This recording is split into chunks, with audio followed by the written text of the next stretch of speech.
दाड़ो मत, तुम्हें कोई नहीं दाड़ने देगा।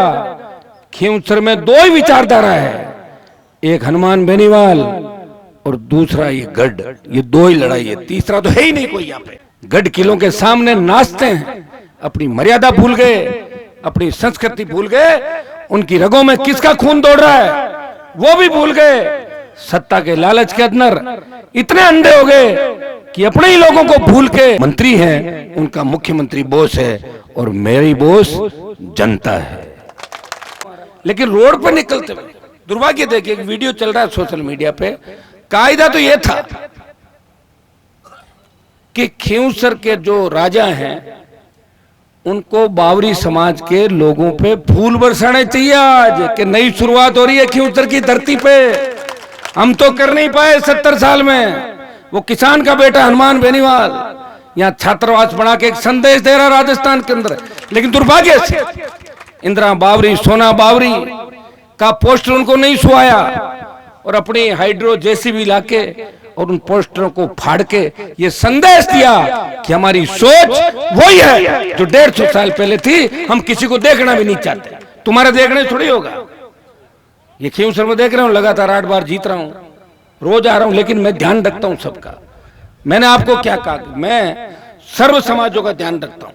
अभी 3:15 बजे राजपूत छात्रावास के अंदर भी एक कार्यक्रम रखा उन्होंने। मेरे पास राजपूत हॉस्टल के लोग आए, मेरे राजपूत समाज में भी अच्छे व्यक्ति कई मित्र हैं।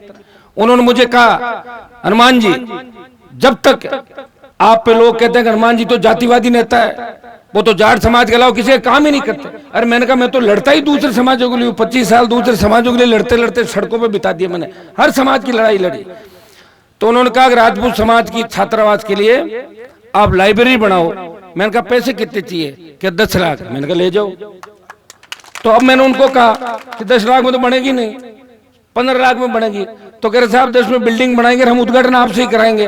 मैंने कहा क्यों जिद कर रहे हो? मैंने तो मान लिया आपने कहा। उन्होंने 3:15 बजे कार्यक्रम रखा छात्रावास में, अमर छात्रावास जो नागौर के अंदर है, उसमें राजपूत समाज ने मेरा कार्यक्रम रखा कि हनुमान जी ने जो 10 लाख रुपए दिए हैं लाइब्रेरी के बच्चों के पढ़ने के लिए, उसका सांसद कोष का हनुमान जी शिलान्यास करेंगे उस कार्यक्रम का। आज कार्यक्रम उनका चालू हो रहा है, आचार संहिता आज लग रही। अभी थोड़ी देर बाद, आधे घंटे बाद में जाऊंगा भेड़ गांव के अंदर, जहां हमारे देवासी समाज के एक व्यक्ति के करंट आ गया, पेड़ चले गए, ठेकेदार भाग गए। मैंने उनको धमकाया, मैंने कहा कहां जा रहे हो, आओ उधर। 5 लाख रुपए दिलाए, मैं भी मेरी तरफ से उसकी मदद करूंगा। सुबह आपने देखा कई समाजों के लोग मेरे पास आए। अब लोग तो ये समझते हैं ना कि हनुमान जी के पास चले जाओ, ये सरकार से ऊपर है। मैं सरकार से ऊपर नहीं हूं, आपका आशीर्वाद है और लाखों की तादाद में आप आते हो, इसलिए आपको लगता है कि हनुमान जी जो कह देंगे हो जाएगा। लेकिन आप जानते हो कि अमित शाह मोदी के सामने अगर मेरे पास पैसा होता तो अभी तो मुझे जेल में डाल देते वो लोग। पैसा नहीं है इसलिए तो हुंकार भर रहा हूं जगह जगह, रोडों से लेके और दिल्ली और जयपुर तक। लेकिन मेरा दिल इतना बड़ा है जिसका अंदाज भी आपको नहीं। वो दिल बड़ा है, इसलिए तो पार्टी मैंने बनाई। मेरे से बड़े बड़े नेता हुए हमारी कौम के अंदर जो कहते थे कि हम छत्रपति है, हम ये है वो है देश प्रदेश के अंदर, लेकिन दूसरों के फोटो लगा के वो लोग घूमते थे वोट मांगने के लिए। पार्टी बना के देश में संदेश दिया कि अब राजस्थान वो प्रांत नहीं है जो कांग्रेस और भारतीय जनता पार्टी का पिछलग्गू है। राजस्थान के अंदर नई तीसरी ताकत खड़ी करेंगे।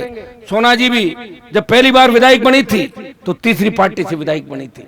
अगर पिछली बार कांग्रेस पार्टी इनको चुनाव लड़ाती निश्चित रूप से चुनाव जीतते।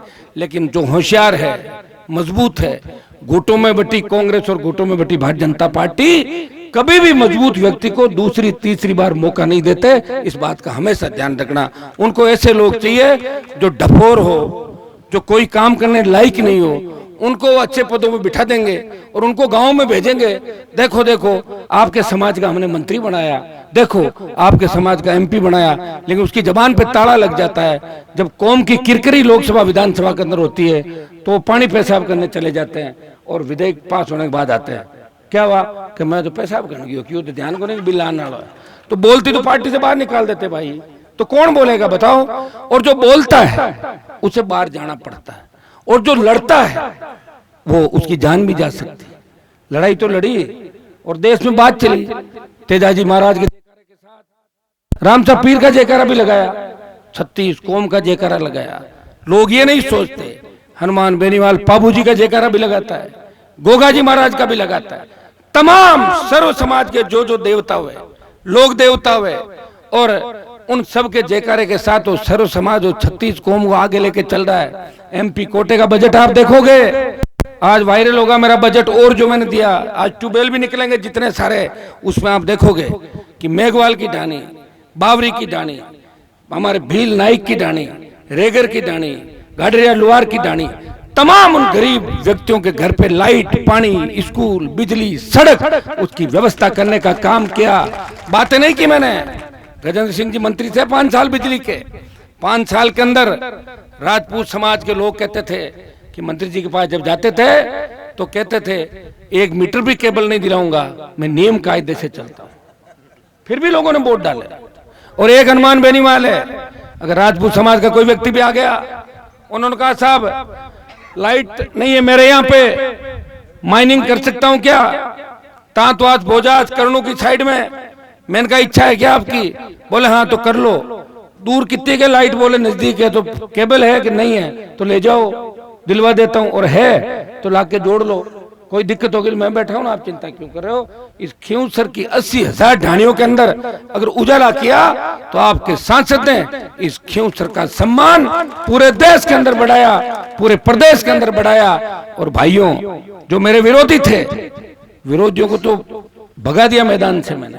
अब तो जो लड़ रहे हैं वो मेरे यहीं से ही ट्रेनिंग लेके, वही लोग मेरे सामने खड़े हैं। बताओ, मैं अपनों से ही लड़ रहा हूं, क्योंकि हमारे लोग धैर्य नहीं रख पाए। अगर वो धैर्य रखते तो इस बार के चुनाव के अंदर आपके कहने से वही काम करता जो आप चाहते। आज भी मैंने मेरा उम्मीदवार घोषित नहीं किया, मुझे कौन रोकने वाला था। मैं चाहता तो 15 दिन पहले उम्मीदवार घोषित कर देता।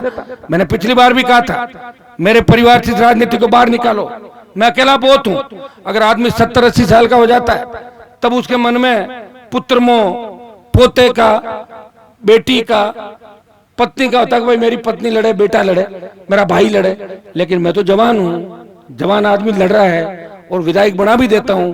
तो जब तक मैं नहीं आता तब तक आप मानते नहीं। तो मैंने कहा मेरे घर से निकालो, किसी और के सर पे ताज पहनाओ। आपने पिछली बार जिद की और मेरे छोटे भाई को लड़ाया। मैं धन्यवाद दूंगा कि राजस्थान की सरकार को आपने हराया और मेरे घर पे 7वां जो चुनाव जीता, छोटे भाई को राजस्थान की विधानसभा के अंदर भेजा। 5 साल उसने आपकी सेवा की। मेरी अनुपस्थिति के अंदर हर समय शादी, ब्याह, मरण, मोकान, जहां भी आवश्यकता पड़ी, सड़क पे बैठना हुआ तो मेरे आदेश की पालना करी और आपके बीच रहा। लेकिन आपका टेस्ट है वो यही है कि हनुमान जी आवेदन पार पड़े। आपका मन मेरे बिना नहीं लगता और मेरा मन खींवसर की जनता के बिना नहीं लगता। अपने एक दूसरे के लिए बने और एक दूसरे के पूरक हैं। लोगों को पता नहीं कि हनुमान जी पे जातिवाद का आरोप कहां लगा रहे हो। हनुमान जी तो खुले मैदान के अंदर जन सुनवाई करते हैं, कभी बंद कमरे के अंदर इस तरह एक एक करके लोगों से नहीं मिला। हाँ ये जरूर है कि 50-50 के साथ आपको मिलना पड़ता है। हर व्यक्ति अपनी बात लेके आता है, बड़ी मुश्किल से। पहले आप धूप के अंदर रहते थे, मुझे बड़ी पीड़ा होती थी, तो मैंने कुछ ठीक बनाया घर को। लोग साहब घर क्यों बनाए दियो? अरे घर नहीं, मेरे पिताजी के पास तो 57 में जीप थी, सन 57 के अंदर, जब लोगों के पास साइकिल नहीं थी। सन 57 कब था? परिवार से मजबूत है, ऐसे नहीं है लोग। ऐसा गाड़ी कटने, गाड़ी छोड़ लाए तो 2015 मॉडल। मेरे साथ के एमपी तो 3-3 करोड़ की गाड़ियां लेके घूम रहे। बताओ सोना जी, सबसे गरीब के अंदर अगर गणना हुई, देश के 5 प्रमुख सांसदों का नाम आया कि वो 5 गरीब कौन है, मेरा नाम आया उसका। लोग हंसी उड़ाते पैसे वाले कि इसके पास सामान नहीं है, सामान कम है, लेकिन जनता का सामान मेरे पास है। पैसा तो मैं जब चाहे इतना कर लूं कि मुझे गिनने का ही समय नहीं मिले, लेकिन मैं क्या करूंगा पैसे का, बताओ मुझे। मेरी पार्टी की जब जांच कराई अमित शाह ने कि हनुमान हमारे सामने ज्यादा बोलता, इसकी पार्टी की जांच करो कि इलेक्टोरल बॉन्ड तो नहीं ले लिए, चंदा आतंक की उचित नहीं ले लिया, तो उसमें 15 रुपए मिले। तो हैरान और क्या कर सकते, सरकार पास सामान नहीं।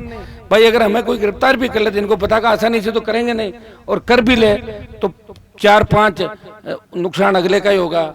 लोग सड़कों पे आ जाएंगे और मुझे रखेंगे कहाँ? कानून भी तो है, लोकतंत्र है। इसलिए मैं अकेला आपके लड़ा था। जब तीनों कृषि बिल आए, अब आपको बता दूं, राजस्थान से बाहर लेके चलता हूं, हरियाणा, उत्तर प्रदेश, दिल्ली के किसानों ने कहा कि हमने राजनीति करी देश की, लेकिन हमारे नेताओं की जंग लग गई। हमें आवश्यकता है इस धरती से कि कोई तो आए जो हमारे लिए बलिदान दे। तो मैंने कहा बलिदान देने के लिए कोई नहीं आएगा। और तेजाजी के इस भक्त ने किसान कौम के लिए बलिदान दिया, मंत्री पद को ठोकर मारी और हाईवे को जाम किया और मोदी के छक्के छुड़ा दिए। याद है कि नहीं आपको ये बात? तो मैं ही था। लोग कहते हैं ना भाई कौम के बारे में तो लोग जानते ही नहीं, वो किसान की बात थी। और किसान, हर व्यक्ति किसान है। अगर बावरी खेती करता है तो किसान है, खेती जो करेगा किसान है। मैंने कर्ज माफी की बात करी, 16 लाख करोड़ का कर्जा माफ करो। वो कर्जा किसका माफ होगा? वो जाट का होगा, बावरी का होगा, विष्णोई का होगा, कुमार का होगा, सुतार का होगा, मेघवाल का होगा, नाइक का होगा, राजपूत का होगा। जो खेती करेगा वो किसान है, वो कर्जा माफ उन तमाम जातियों का होगा। लेकिन लोग सत्ता के अंदर आने के अलावा कुछ नहीं करते। मैं जानता हूं खींवसर वाले हमारे मंत्री जी, 5 साल जब कांग्रेस का राज होता है तो ताला देके घूमने चले जाते हैं, और जैसे ही राज गया एडजस्टमेंट करके आ जाते हैं। अब की बार तो हमसे भी चूक हो गई। लॉ आउट से अगर कैंडिडेट वहां के कहने के हिसाब से नहीं दे के मैं मेरे मन से देता और या नहीं देता तो मंत्री जी फिर 40,000 से हार जाते। आरएलपी की वजह से वो विधानसभा के तक पहुंचे और मंत्री बन गए। मुझे मंत्री नहीं बनना था। मैंने कई बीजेपी के ऐसे नेताओं को देखा जो 1997-98 के दौर के अंदर पर्ची देके मुझे कहते थे, हनुमान जी मेरा स्वागत करा दो, मेरा भाषण दिलाओ। मैं उस वक्त भी हेलीकॉप्टर में घूमता था, आगे बैठता था, वो मेरे पीछे थे। वो मंत्री बनकर अब आगे आने का प्रयास कर रहे हैं, लेकिन वो मंत्री बन रहे हैं, वो किसी पार्टी के अध्यक्ष नहीं बन रहे हैं। वो मंत्री हैं, उनका मुख्यमंत्री बोस है और मेरी बोस जनता है। आपके सामने मेरा सर झुक सकता है, किसी लोक देवता के सामने मेरा सर झुक सकता है, लेकिन मुख्यमंत्री प्रधानमंत्री के सामने मैं नमस्कार जरूर करता हूं, लेकिन उनके पैरों की तरफ नहीं देखता। जिस तरह भारतीय जनता पार्टी के लोग पैरों में पड़ते हैं, गढ़ किलों के सामने नाचते हैं, अपनी मर्यादा भूल गए, अपनी संस्कृति भूल गए, उनकी रगों में किसका खून दौड़ रहा है वो भी भूल गए। सत्ता के लालच के अंदर इतने अंधे हो गए कि अपने ही लोगों को भूल के दूसरों के वहां बैठ के अगर विकास की और दाढ़ने की बात कर रहे, दाढ़ो मत, तुम्हें कोई नहीं दाढ़ने देगा। खींवसर में 2 ही विचारधारा है, एक हनुमान बेनीवाल और दूसरा ये गढ़। ये 2 ही लड़ाई है, तीसरा तो है ही नहीं कोई यहाँ पे। क्योंकि तुम्हें भी अगर काम कराने होते हैं बीजेपी वालों को तो यही आना पड़ता है, और यहां से वो पर्ची लिखते हैं, तब जाके तुम्हारे 2, 4, 5 काम हो जाता है। तो तुम तुम्हारे काम ही नहीं करा पा रहे हो, जनता के काम कहां से करा दोगे? कर्जा माफ करा दोगे? अगर खींवसर से मान लो जीत गए बीजेपी का एमएलए, तो क्या कर्जा माफ करा देगा आपका? काम तो मैंने पहले ही इतने करा दिए, कहां कराओगे काम? बताओ मुझे। कोई सड़क बाकी बची है क्या? कहीं ट्यूबवेल, सड़क, पानी, स्कूल, बिजली, कॉलेज, इतना ज्यादा काम करा दिया कि अब तो लोग भाग भाग के मुझे कहते हैं कि मुझे खींवसर विधानसभा क्षेत्र में टीचर लगवाओ, मेरे को डॉक्टर वहां लगवाओ। उनको इतना प्यार हो गया राजस्थान की कर्मचारियों को कि हमें खींवसर जाना है। और ये खींवसर वैसे नाम था किसका भाई? यहाँ के पहले पीछे खींवसर कौन लिखते थे? गजेंद्र सिंह जी लिखते थे। लेकिन आज खींवसर को जानते देश में किसके नाम से? हनुमान बेनीवाल के नाम से, कि वो वीर तेजाजी महाराज का भक्त, जिसने किसान कौम के लिए सर्वस्व न्योछावर कर दिया। जब देश की सेना को ठेके पे दिया, तब देश का एकमात्र शासक जिसने कहा कि मेरे छोटे भाइयों के सम्मान को ठेस नहीं लगने दूंगा, मैं सेना के सम्मान के लिए अपना सब कुछ न्योछावर कर दूंगा, और कूद पड़ा। उसका परिणाम यह हुआ, डरी मोदी सरकार आधे पे आ गई। आप इस उपचुनाव को जिता देना, राजस्थान में बीजेपी को हरा देना 7-8 जगह, मोदी के घुटने टिका देंगे, अग्निवीर योजना भी वापस कराएंगे। भाइयों, आरक्षण के साथ जिस तरह की छेड़खानी की गई, अभी SC/ST का नंबर आया है, दूसरा नंबर OBC का। तैयार हो जाओ, इनके बाद आपका ही नंबर आने वाला है। इसलिए सब लोग मजबूती के साथ लड़ो, प्रयास करो। इस समाज के इस कार्यक्रम के अंदर इनके भी बताओ